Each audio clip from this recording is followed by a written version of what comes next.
You ever see something happen halfway across the world and wonder how it could possibly affect you? Well, it's a classic domino effect. One little push in one region can trigger a chain reaction that ends up shaking the entire globe. Today, we're diving into exactly that, how a super fragile peace deal didn't just bend, it completely shattered, and how the fallout is sending shockwaves literally everywhere. So this is the big question, right? We had this major ceasefire, a huge deal brokered between the US and Iran that was supposed to pull everyone back from the edge. But now, just days later, it's all falling apart. So what on earth happened? Okay, so to figure out how it all fell apart, we've got to look at what was built in the first place. For a moment there, we had this brief and honestly pretty hopeful window of de-escalation, and it was all centered on this new ceasefire agreement. Now, the agreement itself? Pretty simple on the surface. It was a temporary, 2-week pause on all hostilities. Just a chance for everyone to take a breath, you know? A really crucial step meant to cool down a situation that was getting way too hot. But here's the thing. The real game changer here wasn't just about the fighting stopping. The deal had this massive economic piece to it. Iran agreed to reopen the Strait of Hormuz, and that's a huge deal. It's a vital artery for the world's oil. This was the big carrot, the move that was supposed to bring stability back to the global markets. But just when it looked like things were finally calming down, bam, a new flashpoint ignites. And suddenly, the focus snaps from Iran to its neighbor, Lebanon. And this one event, well, it changed everything. The scale of this was just wild. Think about this. In just 10 minutes, less time than it takes to get a pizza delivered, Israel launched over 100 airstrikes against Hezbollah targets. This wasn't some minor skirmish. This was a massive, sudden, and incredibly intense escalation.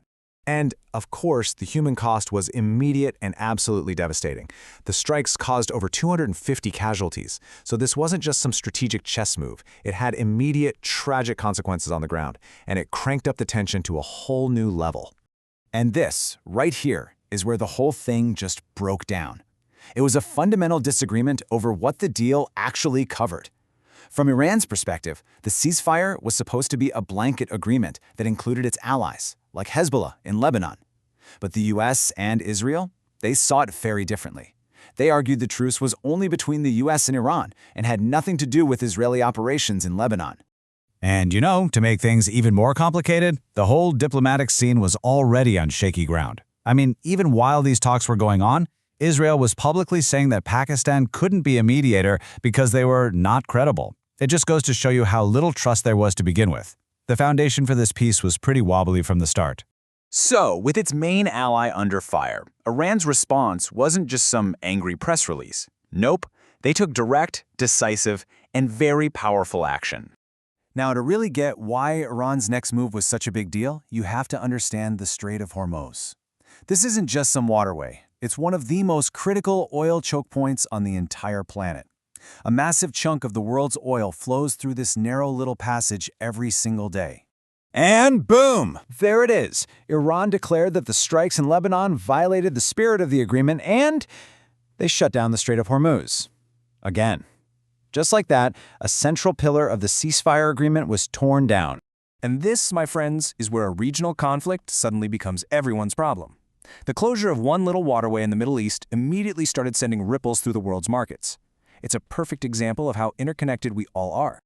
Look, the panic wasn't just about oil tankers being stuck for a few days. It was about fear. The markets saw this and thought, uh-oh, the whole deal is off. We could be heading back to a major conflict.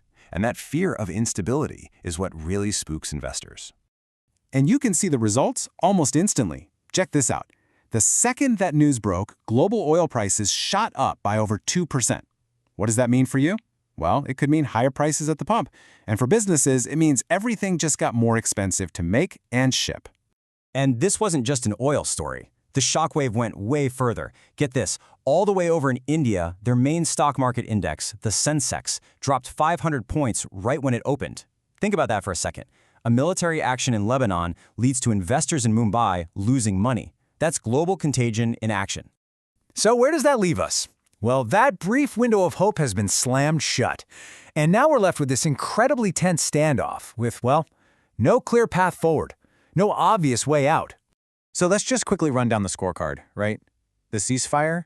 Yeah, It's pretty much dead. That critical shipping lane for the world's economy? Closed. Global financial markets? Freaking out. And the diplomatic trust you'd need to fix all this? It's been shattered. It's incredible. In just a few days, pretty much everyone involved is in a worse and frankly more dangerous position. And all of that leaves us with the one big unsettling question. The fragile peace is in pieces, a vital waterway is shut down, and the whole world is just kind of holding its breath. So what happens next? Honestly, it feels like anything could happen, and those dominoes are definitely still falling.